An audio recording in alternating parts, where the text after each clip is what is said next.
there's a lot that's happened in the last couple of weeks. There is. A lot happens in the world when there's billions of people and we're just here in our own little worlds. Yeah. I think it's really cool though to see. I think a big part of it is people looking for truth, and it shows, I mean, on lots of levels. Like we were just talking about the Canadian trucker thing. Yeah. I mean, it feels like,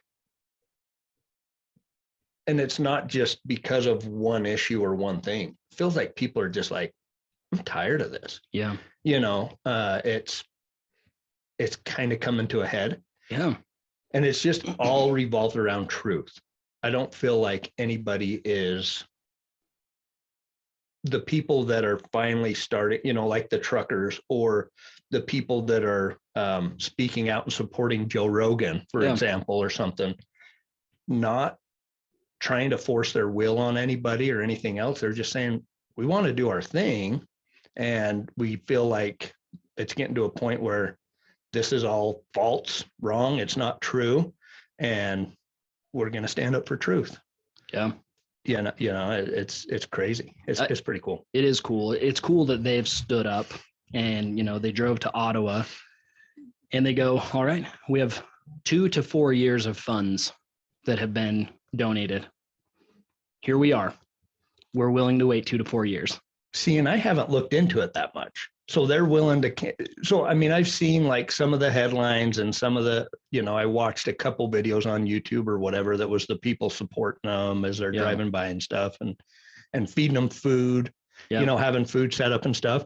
So, but they're like raising funds so that they can camp out and they're pretty much boycotting and saying, we'll stay here as long as it takes, kind of thing. Yeah. From what I understand, there are fuel trucks that are going from truck to truck to refuel them. There's food trucks that are going, feeding them, donations from all over the world saying, hey, we support you guys, go for the, keep it up, keep up the good work.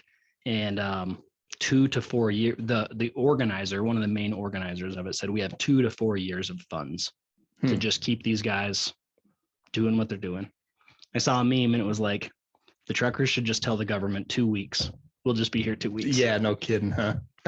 And yeah, it's all about truth. You got the people that are backing out of Spotify because of them not censoring Joe Rogan or because of Joe Rogan. And it's just crazy. Like the whole world is crazy. And I think we are all, there's confirmation bias. So I can read an article and I go, oh, well, it totally makes sense that Joe Rogan is great. And then someone else reads the same article and they go, oh, see, it totally makes sense that Joe Rogan's feeding false information to people. And I think I'm right. Yeah. It's just that weird, we're weird creatures. Do you think though, with the Joe Rogan thing and probably, all of the issues we're looking at, I think kind of, but because I always thought that too, like, oh, there's just a different side to the story. Like I believe one thing, I'm seeing it this way. Somebody else is looking at it a different way. And there's probably some truth in both of our opinions, but it's just, just a different opinion or a different bias, I guess, like you said. Yeah. But I read some of the comments on so say Forbes pops up and it's talking about Joe Rogan, a Joe Rogan story, whatever, with this stuff where they're trying to censor him. And I'm reading through the comments. Most people are kind of on the same page I am, which it's like, turn it off. If you don't want to, if you're worried about it, just turn it off. Don't listen to it. But there's a lot of people on there that are like, well, he's a comedian and an MMA guy. He should not be giving medical information. Or why is a comedian giving information on a horse dewormer? Yeah. Or, obviously they have not watched one episode of his show. Yeah. And so they're touting their opinions completely naively because they have no clue. Like you look at these comments and you're like, that person is a complete idiot. Yeah. and not, just if they would go and listen and realize that he's having a conversation with a very well-credentialed doctor. Absolutely. He is not saying, and so I look at that too, and I'm like, okay, I've always looked for the, kind of tried to have the best opinion of people, and like, oh, they're just looking at it differently. But there's some of this stuff where I'm like, these people are completely dumb. Oh, I totally agree. In this instance, absolutely. Like people are being crazy about it. The stuff that they say. I mean, ivermectin is not a horse dewormer. Right. I mean, it is now. It can be used for that. It can be. It's one of its uses. I was at a farm store yesterday, and I was actually waiting for someone to come over and just say something to me so I could say, hey, I heard on Joe Rogan that I should buy some of this, just to see what they did. But yeah, you can use it for animals, but it's on the Travel to America recommended list of taking the medications before you come here. Mm-hmm. So it's like, if you can be an immigrant to here and take ivermectin, that's fine. But if you're a citizen, nope. But he'll have, is it Sanjay Gupta? Yeah. Is he the CNN guy? Correspondent. Mm-hmm. He has very credentialed people on there, and he just wants to find the truth. Mm-hmm. I just want to know the truth. Interestingly, I think they all want to know the truth. It's turned very political. And political doesn't always want to find the truth. I mean, it's so bizarre because you look at those comments and they're touting that we need to stop misinformation.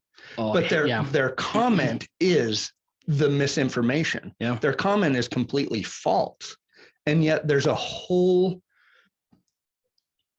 group of people, my hope is it's not that large of a group. It's just a group that is very vocal, but there's a whole group of people, and even influential people. Like you look at The View or some of these TV shows that we laugh because you watch some of that stuff and their credibility is just hilarious because it's so stupid. But there's people that are actually watching these shows and going along with it and thinking that that's it. I mean, like the ivermectin thing. When I was a kid, I remember we had a bottle of, like a big bottle of penicillin.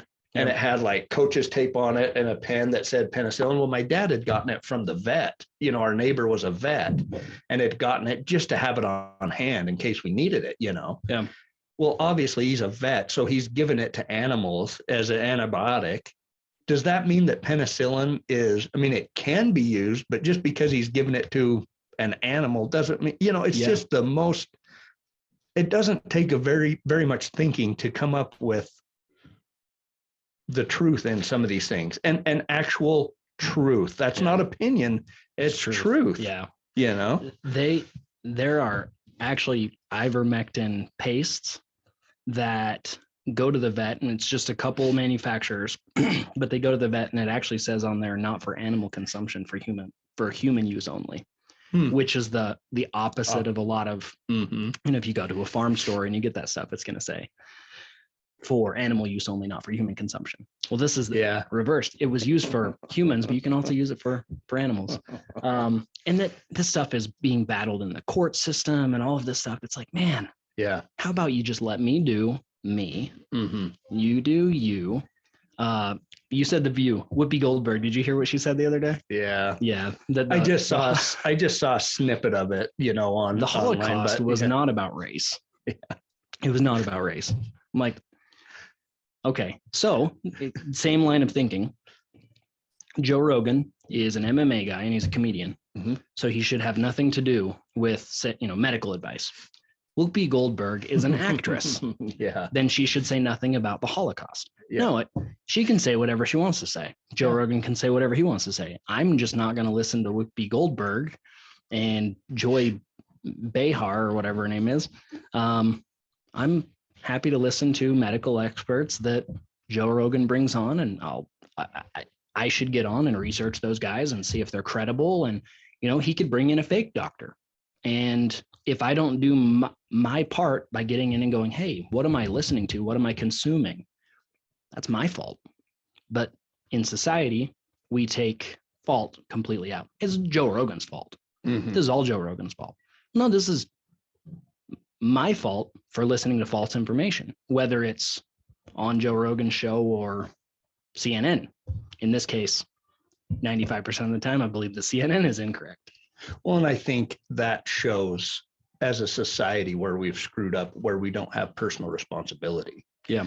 For anything. I mean, we don't take personal responsibility for our health. We don't take personal responsibility for our finances, or even the content or the things that we are consuming. Yeah. And so, it's just so which is totally foreign to me. Like, I don't know how most people could live that way, not looking up, learning something and then really digging into it to figure out, okay, what's this person and who's this guy? And, Yeah. I listen to some of those, I enjoy listening to Joe Rogan. Yeah. And I listen to a lot of stuff. And the first thing I did, after listening to some of those doctors or even the CNN guy, Google search, well, DuckDuckGo search, Yeah. because, a lot of, and I even did a side by side. I would do Google and DuckDuckGo so I can get both sides of the story, kind of, or one side and then maybe the truth, or Yeah. I don't know. Yeah, whatever it is. But it's interesting as you go through that process, you can kind of decipher if things are what's true and what's not. Yeah. I mean, it doesn't take a lot of time looking into stuff to figure out, okay, yeah, this guy's legit or he's not, or whatever. But we have so, and just that, a Google search, it probably took me 15 minutes to research some of these people, which is the only time in human history that we've had that kind of a capability. Yeah, very true. The last probably 10 years. When I was in high school, we didn't even use the internet that much. Mm-mm. It was mostly like an email thing, but there wasn't a great search engine or anything, and that wasn't that long ago. Yeah. And so Ask Jeeves. within the last, yeah, exactly. Or like Yahoo was big, so you'd get on the Yahoo search engine was kind of the one, or maybe AOL or something. Yeah, so funny. But I mean, now we have the only time in history, in the history of the earth, that could happen was the last 10 years. And I feel like people have the least amount of motivation to find the truth. And yet we have it just literally all around us. It's just bizarre. So that readily available access to knowledge, does it make us dumber? Yeah.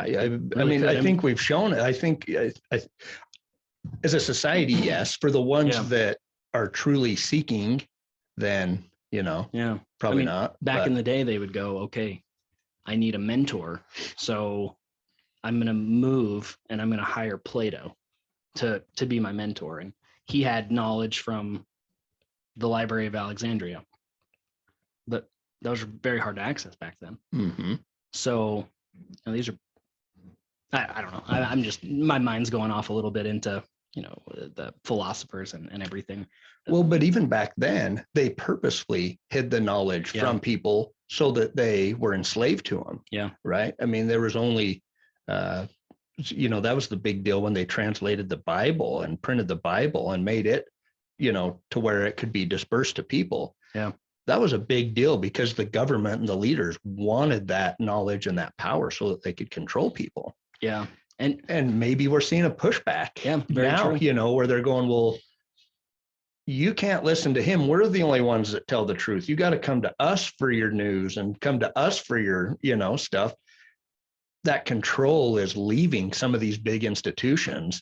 And so they're this is fighting it. The Council of Nicaea, where they brought all the books together and decided what was going to be in the Bible. Mm-hmm. We're just living the big Council of Nicaea right now. Yeah. That is kind of interesting. I hadn't really thought about it like that, but I mean, the government and that religion at the time, they wanted you to only know certain things. Mm-hmm. And they wouldn't let someone do an autopsy on a body or anything because they didn't want you to know how any of the body worked. And that's interesting. They wanted to just tell you what it was and then believe you. Yeah. It's exactly what, Like, can I just get a vial of the V to look under a microscope? And I'm like, oh no, you can't do that. Yeah. Yeah. It's Like, I just want to see it. did I send you that 4-hour long thing of the doctors and the senator that Yeah, I didn't listen that to was all of pretty it, interesting. but They yeah, kind of talked about that a little bit where one guy was like, we don't even have access to look at it, and yeah, he was a doctor. I don't know. It's interesting. I don't Yeah. want to get, that rabbit hole is pretty big, but Yeah. but that was pretty interesting. Well, as weird as it is to say that that's a road into success and success principles, it is in the fact that you might listen to all of our history growing up, and we think that success is a certain thing, and that's getting a high school diploma, going to college, getting a degree, this and that, and then going out into the workforce, and you're going to be successful because you have a doctorate. Well, I'm going to be really biased here, but that's easy to say when it's the doctorates that are building that curriculum for everyone to do, and knowing that those people are going to pay thousands and hundreds of thousands of dollars to get that education through those organizations. When you can read a book that was written in the 1700s that teaches you how to think correctly, and all of a sudden success actually comes much faster and much easier. And you're like, how much are we complicating this? I actually think in everything that we talk about, it's almost tough because, like, hey, what are we going to talk about this week? Well, we could talk about the same thing every single week and never get down to the deep truth of it, which I think is that words are powerful. And that comes, like, in the Bible, it talks about speaking and tongues and how the tongue is the rudder of the ship. And, all this stuff, it's actually very simple. We can speak our way into success. And maybe on a conspiratorial level, the upper class doesn't want us to know that, because as soon as you know what you think about, you bring about, it's really easy. Mm-hmm. Well, and you say, Easy. well, and when you say that, that we try to come up with different topics to talk about every week, but we end up kind of talking about the same things. Yeah. That's all it is. There's a few core principles that make it possible to be successful, whether that's money success, business success, relationship success. It's all the same. Like, we talk a lot about mindset. We talk a lot about, hard work, getting out of our comfort zones, all of those things, but it really comes down to a few simple principles, mindset, belief, faith, all the stuff that people are like, oh, well, that's like voodoo stuff, that's not like actually how you become successful, but we do overcomplicate it, It's like, no, you have to go and study all of these subjects and these subjects and these subjects. No, you don't. There's a few core principles, and once you learn those, then you can apply them to anything and make it happen, whatever it is you want your life to be.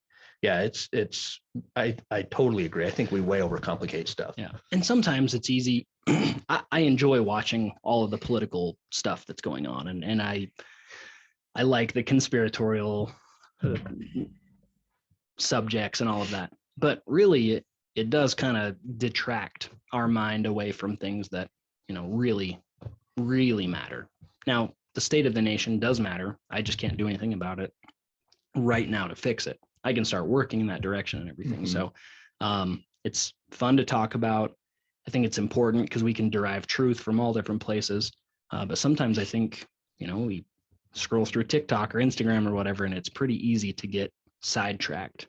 Which, if we're going to talk conspiracy, how better would it be for a nation if they're communist to build an app like TikTok that just gets people to mindlessly scroll for hours, because and it's so easy, and it builds this algorithm almost instantly.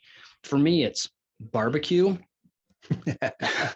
CrossFit, and politics. And it's almost in that order. It's like barbecue, CrossFit, politics, and it's just and pretty well placed politics. Mhm. You know, when I get on there, it doesn't go through and show me communist stuff. It shows me pretty freedom What you want to centered. see. Yeah.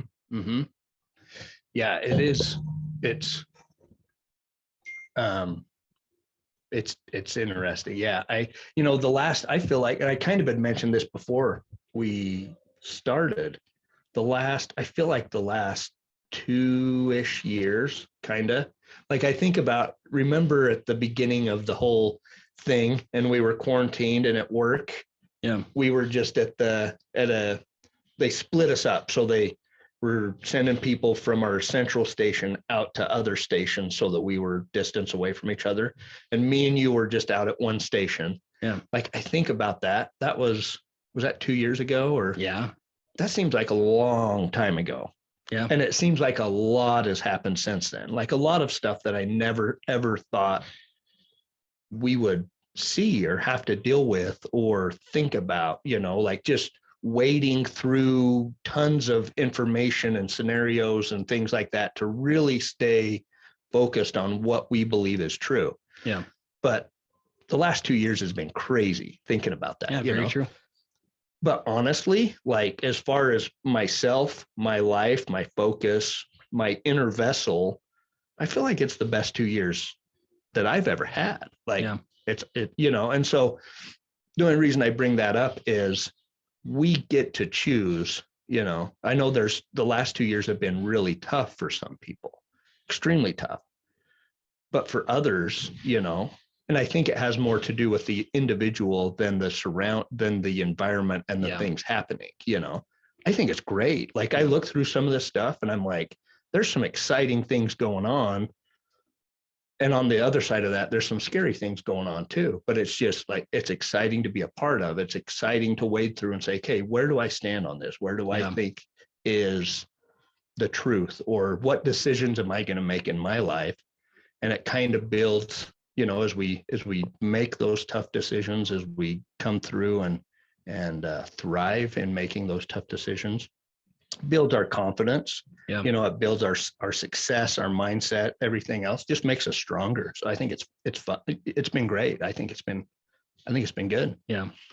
It has been an interesting 2 years. I mean, I would say it's good too. I like how you said that about just kind of like solidifying ourselves off of different decisions. So, we can take all of that fluff, all that crazy stuff, and we can go, okay, I'm sifting, and then I made a decision. And by making that decision, we can be stronger in other decisions that we make. So how you do anything is how you do everything. So you start to build yourself in these areas, and it can move over into other areas of our life. And yeah, when you look at stuff like that, it's much easier to scroll through TikTok. Yeah. But no, I mean, yeah, I like that a lot. And it has been a weird 2 years, but I remember when this first started, we had some friends. We went out to dinner with them, and it was the restaurant was dead. Like there was no one there. It was right as the state had shut everything down, or pretty much. They're like, 6 weeks. That's it. Only 6 weeks, everyone. Okay, so just so you know. And we were all there like, this is crazy. Like everything's shut down. How's anything gonna work? And I had this weird feeling of like, this is opportunity. Mm-hmm. And it was cool to see everything kind of crash, and to be like, when it crashes, I didn't cower. In fact, like us and our whole group of friends, and which is so important to have the right core group of people around you. It was like, hey guys, this might suck, but this might actually be really good for all of us. Let's work together and make sure it is. It was cool. Well, and I don't think that, there's people that are like, oh, well, what'd you do? You took advantage of people, and, to make, when we're talking about thriving the last couple of years, there's a tendency for people, and there's even I think I read some stories or something where people were like, oh, well, you're just making money off people being sick or something, like, I can't even remember where I read that, because somebody was talking about, these same kind of things. And that's not necessarily what we're talking about, I don't think. No. For me, it's, there again, we talk about mindfulness and mindset a ton on here. And I think that the last 2 years has made me really turn inward and look at that and study that. I read a lot of books and stuff just on what are my thoughts? Am I thinking things that I want to think? And maybe I've done that because there's all of these exterior forces trying to control what I do, which I'm trying to block out. And then I've also recognized that, well, if I'm controlling myself, then why don't I rewire everything to be exactly what I want to be? If I can control it, then I'm going to control it all. And I think that for me, that's been the opportunity, and that's been all the difference. Not necessarily that there was, whatever, the stock market crashed and I bought in and made a ton of money or whatever, like for me, that's not necessarily the opportunity that I'm talking about. And I don't think you are either. No. It's the opportunity of let's take a new look at where we're at, what we're doing. And if there's things in life that we don't want to be doing, then we're going to change those so that we're more in line with exactly what we want to do and who we want to be. I don't know. Yeah. Well, I think the only people that have truly profited directly off of sick people are the large pharmaceutical companies and politicians. Yeah. I mean, just my opinion, but everybody else, when this all went down, it was like, this is a time that I can't just float, I can't float through and hopefully everything's good. Yeah. So what can I do myself to step up and make this happen? And I saw that as the opportunity, not so much of, like you were saying, benefiting off of sick people. And actually that didn't even pop into my mind. It was like, hey, this is going to be a difficult time. Mm-hmm. Can I make it through a difficult time? Mm-hmm. Can I learn? Can I grow? Can we thrive? I've read a lot about the Great Depression, and although there was hard times and it was terrible, like not going to take anything away from it. It wasn't as many people that were in a bad way as we hear of it. You think of 90% of America going starving. It was a very small percentage that were actually really hurt by it and very quickly came out of it. Some historians are going to be like, that is totally not accurate, but relatively, we can use these times to really dig and find out who we are. And that's what it's all about. I'm rambling a little bit. Well, and even to the Great Depression example, wasn't there more millionaires created during the coming out of the Great Depression than there was in any other time in history up to that point? Right. I'm not sure, but it sounds like. I'm pretty sure that I've heard that, and there was great opportunity, it was being able to have a mindset where you can get through the tough times. Yeah. And then be ready to go when the opportunity comes. You know what I mean? Yeah, exactly. If people are just falling apart and can't function and are scared to death to go outside and, that kind of stuff, like that's horrible. And there's, probably some health challenges and things going on there. Like, I'm not saying that there isn't some real concern there, but it's going to be harder to be able to gain that confidence and move forward and find the opportunities, or whatever. And you could even so you're helping me through this today because I'm fumbling on words and everything, but talking Great Depression and opportunity. And I don't know if anybody did this, but let's say there are a bunch of starving people. Well, what's the opportunity there? Let's figure out how to get them cheap food. Mm-hmm. That's not being selfish. You're helping. How do we get these starving people food?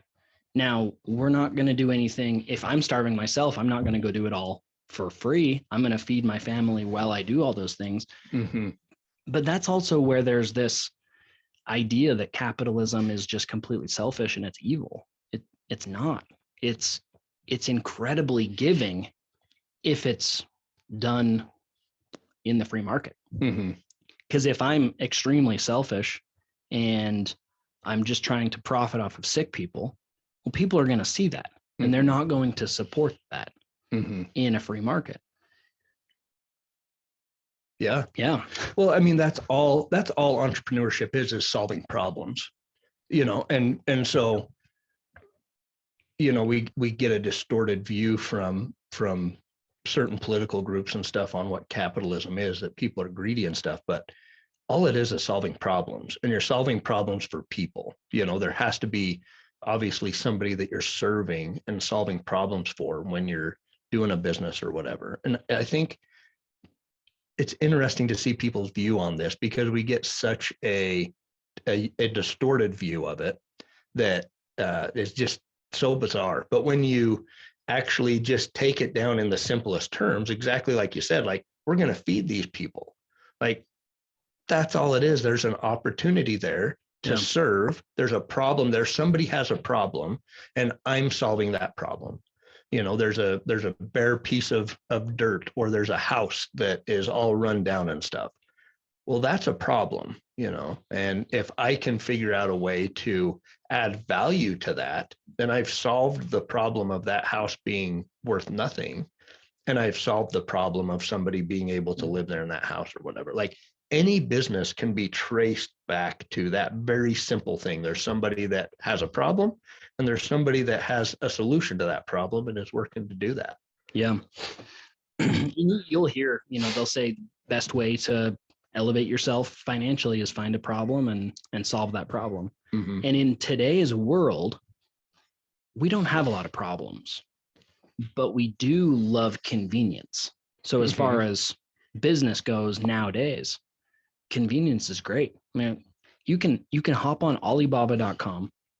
You can go find something cool, order 1,000 of them at $1 each, have them shipped directly to Amazon and sell them for $20 each. And you never touched a product, but it's a potato peeler and people want them. Yeah. So it's so interesting. Well, and we say that, and there is, and maybe a problem isn't the right word for it, but problem maybe sounds like really big, and that's not necessarily, it doesn't have to be that, it just has to be maybe a void. There's a void there or something, I mean, there's so many simple things that,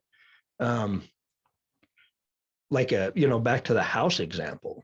And it's just being willing to do that, like back to the house example, we've had houses and properties that we've gone in and you slap a coat of paint on them and it just really raises the value, or maybe you do a little bit in the yard or whatever. But I've had people, like, as I'm doing that and going through that process, they're like, oh, what are you doing today? Oh, I'm painting a house. Oh, I hate painting a house.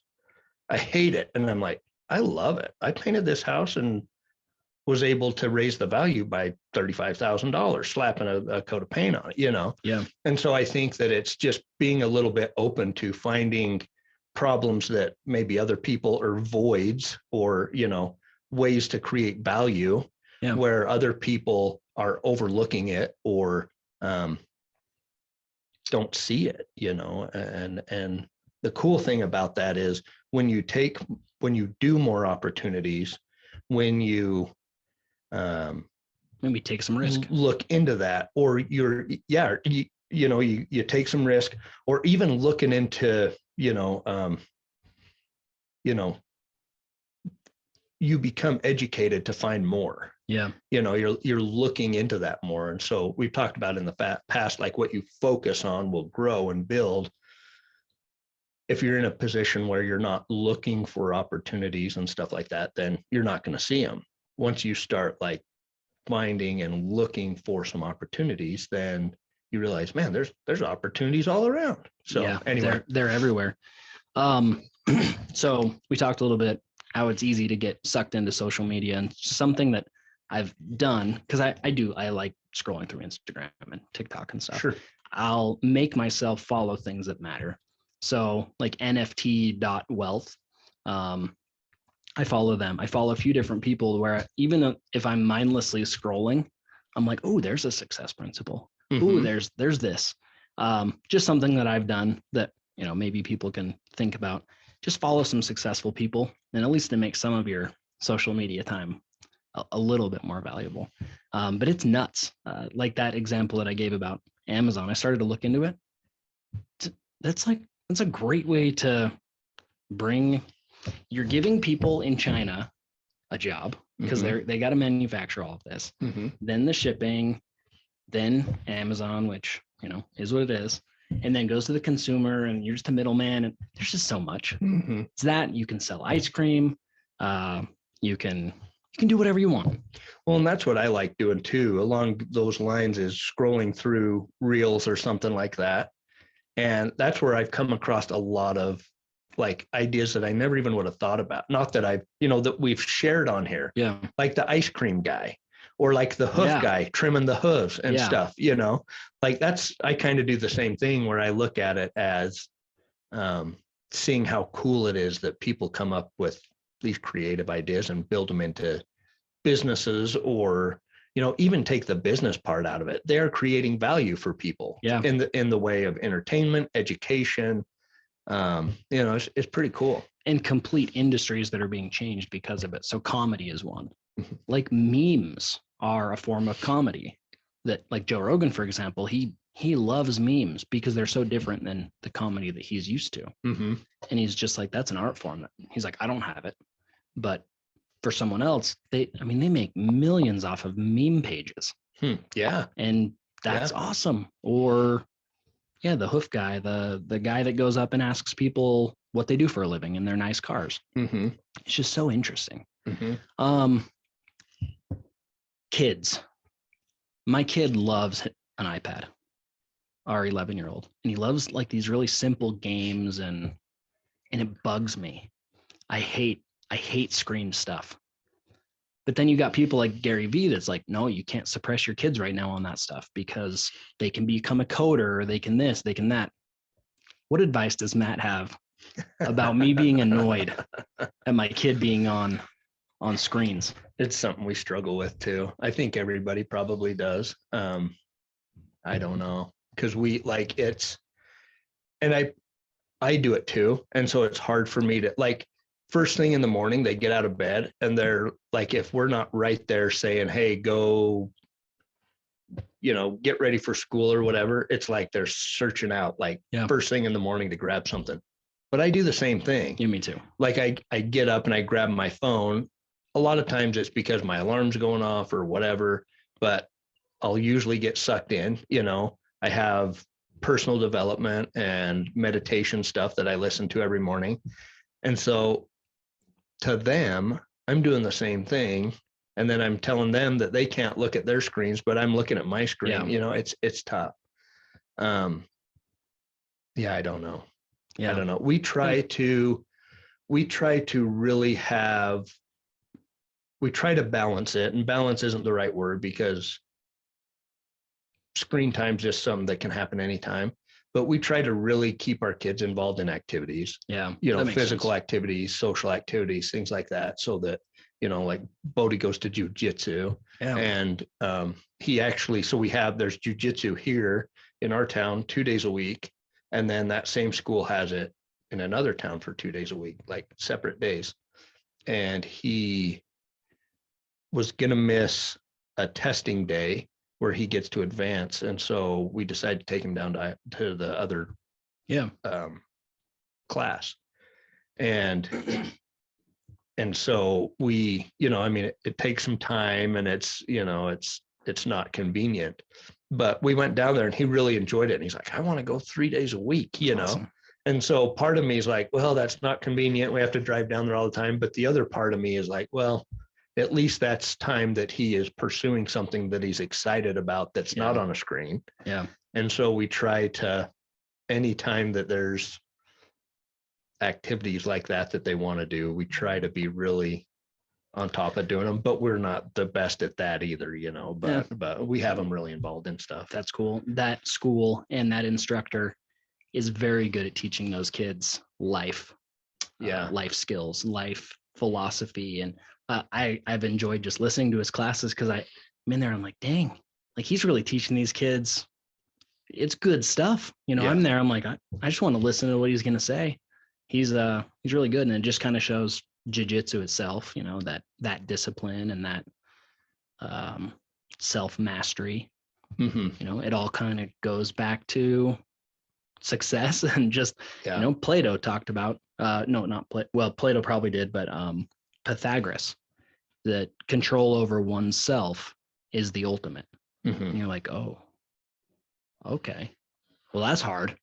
Control over oneself. Yeah. Probably That's the hardest. The hardest. Yeah. Mm-hmm. So that you're getting your kids involved in that stuff early on, and, you know, they're learning their mind and their body and all that. That's awesome. And I've seen, you know, with him especially, he is our, I mean, they all like screen time, but he's like he loves it, you know, that's his thing. But it's been cool to see him really enjoy, like, he's not physical either. You know, our other kids are pretty, even our girls are pretty, you know, rough and tumble, and they'll beat up on the boys sometimes and stuff, and like to be in, you know, my other son likes to do football, and Bodie's not real physical that way, but to see him be involved in jiu-jitsu is cool. And I think a lot of it's the mindset part. He really likes the structure and being able to, I think about the strategy of it and stuff. Yeah. So it kind of, you know, some of those things that translate over and do that to get him off of the, you know, to get him off the screens. I don't know. But him also, we also try to be constructive in his screen time too, and try to let him know that, hey, if this is something you're really interested in, there's major opportunities that you can pursue this kind of stuff. So we have conversations quite often about different ways that you can make a business or make a career out of it, or, you know, just not doing the sit in front of it and play it for 3 hours at a time or whatever, you know. So I don't know. That's really cool. I don't know like if that. we're doing any good or not, but you probably are. You know, I don't know. So anyway, that's really cool. It's tough though. It's hard to, and new things pop up all the time. I just thought I'd ask. Yeah. You know, I had a thought on the opportunity thing when we were talking about all the opportunities today, or, you know, all the opportunities we have. And like, even with the tech stuff. Yeah. I mean, I don't even understand that, but there's people that make just great money and great careers and great jobs in building games or NFTs or whatever it is. It's really cool to see that, you know, you can do anything. But I listened to the new Joe Rogan and Jordan Peterson podcast. Have you listened to that one? Yeah. It was interesting. I enjoyed the whole thing, but if anybody was not wanting to listen to the whole 4 hours, I think the last hour was just gold, you know, on lots of a couple different topics, but it was interesting. Jordan was talking about opportunity, and he told a story about him working in a kitchen, I think it was, when he was younger, like a teenager or something like that. And he was just excited about his job working as I think he like cleaned dishes or something. But he's like, man, just the amount of opportunity. He's like, the opportunities in that kitchen were unlimited and infinite, you know? And I thought, man, what a viewpoint, you know. Obviously he's had that same viewpoint throughout his life. If he can trace back and go, you know, that job had infinite opportunities, which when you think about it, it does. It absolutely does. But I think a lot of us would go, oh, that job sucked, you know, or whatever. But he had recognized that with the people he's working with and the people he comes in contact with and the customers and the customer service and learning how to cook, and the opportunities were endless, you know. And so I thought, man, I need to be more like that in my own life now, and not, you know, kind of get out of the drudgery aspect or mindset, and really take in, okay, there's opportunities all around me. I just got to find them, you know. That story was cool. It was really neat. And Joe kind of had some stories that were similar. Yeah. It was cool, and said some of the same stuff. It's fun to look at and watch, listen to just massively successful people and hear their point of view. Mm-hmm. You know, a lot of times they don't even realize like why they got there. but you can just hear them and you're like, oh, that's why you got there. That's why you're successful in that regard. I liked in that podcast when they were talking about, I think it was about Hitler, and Joe Rogan's like, well, he was successful in being a dictator. And Jordan's like, he was not successful. Yeah. He was not a successful individual. Mhm. And I really liked that because I agree. I don't think he was a successful individual. He never added value to anybody. Mhm. He was a dictator. He was a piece of crap. It was cool. Anyways. Well, he kind of went a level deeper too in that, because Joe was kind of like, well, like he had a hard time grasping that. But then Jordan kind of broke it down and was like, well, look, and I think he might have said this about Hitler, or they even talked about Stalin too, I think, but how, Jordan basically said, well, he was a leader of hell. Yeah. If that's what you want and that's what's successful, he's like, that's not success. Why would you want that? And talked about one of them, how they were so paranoid, that even their friends, when they didn't even have any friends because they were so paranoid that the people around them were trying to take that power and stuff. And so he said, well, how could that be success? It's hell. It's pure hell, and so that was kind of interesting. That was a good conversation. Well, and we define success as the progressive realization of a worthy ideal. Mm-hmm. I don't think Nazism or anti-Semitism is a worthy ideal. Mm-hmm. And look at the health, the health problems they had. And they were, that's, well, now that you look at it, that wasn't success. We want to be physically healthy. We want to be mentally healthy. We want to be healthy in our relationships, like that's success. Yeah. Hitler was a vegetarian, and there's no way that you can be healthy on that kind of that. No, Of course. Yeah. Do you know who was a painter? You want to be, you have to eat a steak. Yes. When you're successful. That to me is success, eating a steak. I agree. A big ribeye. Do you know Hitler was a painter? I didn't know that. It's actually pretty good. Is there actual art that has been sold? And Yeah, I was looking at it actually just today. I started reading a book called The Rise of the Third Reich, just because I think we should study history and understand it for us. He was a painter. A lot of his art is still sold, but it's always sold with the disclaimer of like, hey, he's not that good of an artist. Okay, this is for historical purposes only. They're trying to. And it's really interesting. To me, it's good art, but I don't know. I don't know what good art is. I can't look at a Picasso and be like, wow, that's just amazing. I looked at it and I was like, dang, that's better than I can draw. I'll have to look at it. Is it like portraits or landscapes? He kind of did everything.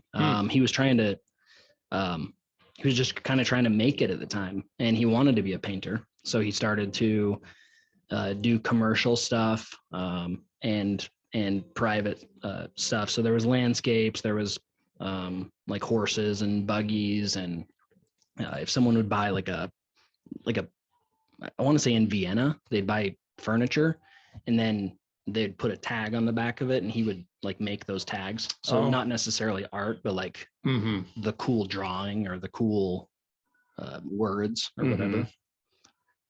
Yeah. Kind of like a stamp or a mark or something for whoever made it or whatever. Yeah. Then he decided that he couldn't really make it as a painter, and he didn't want to actually go to work. So let's go into politics. And why not? Kind of went that direction.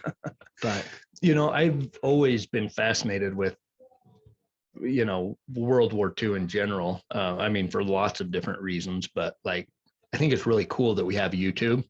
And there's lots of great documentaries and stuff on there. Like when I was a kid, I would watch the History Channel, and the documentaries and stuff. Back then, it was the Hitler Channel. Yeah, pretty much. But it's always fascinated me to think how does that happen? How does a people start down that road, and I've always thought, oh, well, they must have just all been bad people. I'd never, I would never do that. but then, you know, you get a little bit older and look into it more and you're like, I might not have, like, Yeah. you know, in being in that society, seeing some of those arguments, seeing some of the problems that were going on. And even now, like with the same, you know, you hear maybe this will get us banned, but you hear like the mass formation psychosis theories and stuff that are out there now. But you can see how that happens. Yeah. And even more, you know, going through this whole thing that we have the last couple of years, it's kind of like, oh, like I can kind of see it now. I don't understand it still because we both dig in, look for truth, figure out what is wrong, what is right, or whatever, and make our decision from there. So I think that we probably would have done the same thing back then. Yeah. But going through this whole scenario, you can see how that happens. People get swept up in a narrative, or you know, they have hope in something. Maybe they're suffering and they're scared of not having enough food on the table or whatever, and somebody can point fingers and say, well, they're the problem, and you know, and you can just kind of see how fear and you know, the unknown can kind of take you to a place that Yeah. you never thought When someone could happen. as charismatic as him that was coming into power and showing, hey, you've all been living this very poverty driven life. I can help change that. And they get this hope. They get this really excited, hey, we can all be something, we can do something, or at least the wealthy is going to help us to, you know, we can't forget that it was the National Socialist Party. It was a socialist idea. Yep. And they get excited around that. And he goes, I can help you. I can help fix this whole thing. And then 5-6 years in, he goes, oh, and by the way, we need to kill Jews. And they're like, but I'm really excited to not be in poverty anymore. Yeah, I know. We need to start killing some Jews. And within a 12-year period, you know, they went from really a very archaic military, a lot of poverty. He really did help in that regard to raise. I hope this doesn't sound like I'm saying anything good about Hitler here. No. Because really it was all a big poo show. It was all pretty bad. Right. But in a 12-year period, raises them into not poverty, huge military, insane advancements. Morale and feeling good about yourself. Yeah. And feeling like we're technology too. I mean, their technologies. Well, we know Operation Paperclip. We stole most of it. Yep. We brought their scientists over and we implanted them into NASA. And then, you know, boom, 12 years later, it was gone. That how easy it is to manipulate a society. Say, hey, hope, hope, hope, hope. That all sounds so great. But by the way, we need to kill some Jews. It's just really interesting. And so whether we're living that now or not, I think it's so important that we dig.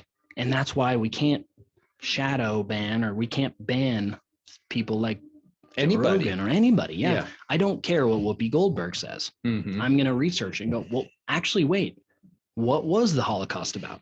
I mean, honestly, maybe this is bad, but because of Whoopi Goldberg, I started reading that book. I was like, I actually want to know what the Holocaust is about. I really want to know, because she says it wasn't about race. I think it was about race. Now I want to dig. I want to find out. Well, Hitler even called him an inferior race specifically, right? Yes. I mean, it was about race. Yeah. Just the truth. I just want to know the truth. But that's fine. She can say that. Yes. And even with, you know, because now I guess she's gotten kicked off for 2 weeks or whatever. Why? Yeah. Why? Because we have to be reactionary and we have to show, which is kind of the same stuff that got us into some of the issues. Hey, 2 weeks to flatten the curve, everybody. 2 weeks, okay? Just 2 weeks. All right, well, it's been 2 years. We knee-jerk reaction everything. And not to like get off on the side. We can think about this for ourselves. Like, are we knee-jerk reactioning our life? You know, if something happens, do we just make that reaction really quick and we don't follow through? We don't find the truth. We don't know really where we should go. We're just making these reactions. Yeah. it is so bizarre that there has to be some kind of, and that companies feel like they have to validate people's feelings and suspend their people or whatever, like, okay, I don't agree with Whoopi Goldberg. I also don't think that she should be banned for 2 weeks. Yeah. If people are watching The View, they're watching The View for her opinion. Big deal. I don't watch The View. I could care less what her opinion is. I think that she's really dumb. Yeah. But that doesn't mean that she should be banned for 2 weeks. I don't care. I just don't, I could care. Yeah, I'm not going to watch The View regardless of whether she's there or not. Yeah. And but that's it's because just so bizarre, the place that we're in as a society. It is really weird. But yeah, I don't know. Yeah, I don't know. Well, and it's interesting and not to go down another rabbit hole, but like the Neil Young thing, like taking his music off of Spotify. Like, and I've thought this all along through this whole process, but you look at like kind of left leaning people back in the 60s and 70s, they were, and maybe this doesn't have anything to do with what we're talking about. It just popped into my mind and I think it's hilarious. They're anti-establishment, sticking it to the man and everything. And then now those people are the ones that are right in cahoots with big government and the narrative, and like the Neil Young thing where he was a anti-establishment hippie rocker back in the day, and now anybody says anything there wasn't anything anti-establishment on Joe Rogan or whatever, or if there was, who cares? But he thinks that he has to somehow stand up for that, or it's just it's funny. Neil Young music brought to you by Pfizer. Yeah, I mean, I didn't even know who he was. There's actually a list of these people. They're like, this person are pulling their music off of Spotify. I'm like, I haven't heard of any of those people. Yeah. And, I mean, and because of that, I'm not going to go look up Neil Young or any of the other people and support their music. Mm-hmm. And honestly, wherever Joe Rogan goes, I'm probably going to follow. Mm-hmm. So, and to me, it's not even his, like, there's people that I follow because of their political leanings align with mine somewhat, and so there are some people that I watch because of that. I don't know what his political leaning is. I think that he probably originally was probably pretty left leaning.